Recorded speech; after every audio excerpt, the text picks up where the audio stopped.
Les trois pouvoirs gouvernementaux.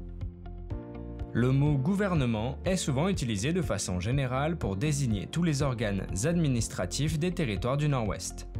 Comme dans les provinces canadiennes, trois pouvoirs concourent à l'équité et à l'efficacité de la gouvernance des territoires du Nord-Ouest.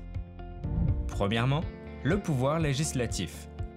Le pouvoir législatif adopte les lois qui touchent le territoire. Ces lois sont créées par les représentants de la population ténoise, c'est-à-dire les députés de l'Assemblée législative. Chacune des 19 circonscriptions, ou régions électorales, des TNO est représentée par un député élu par ses concitoyens. Dans l'édifice de l'Assemblée législative, ces députés votent des lois pour améliorer la vie des Ténois.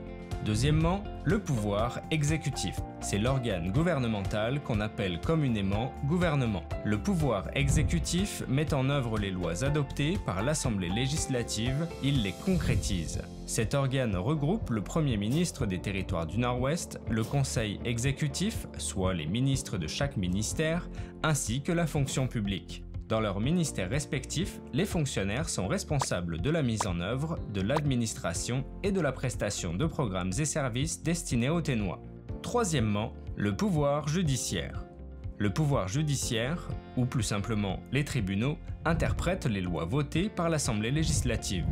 Les tribunaux s'occupent aussi de régler les litiges et les conflits. Ils donnent un sens à nos lois. En fait, les lois ne vaudraient pas grand-chose sans le travail des tribunaux qui les interprètent et qui les gèrent en cas de violation et de contestation.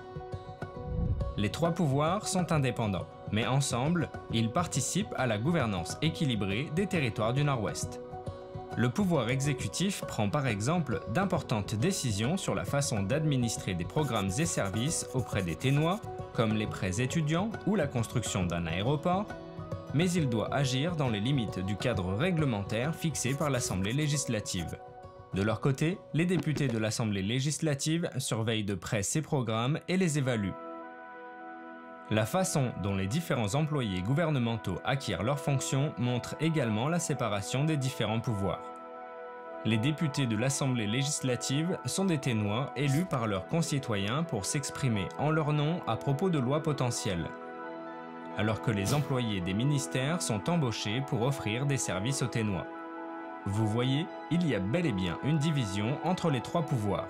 Une chose toutefois les rassemble, la volonté d'améliorer la qualité de vie des Ténois et de développer et dynamiser le territoire.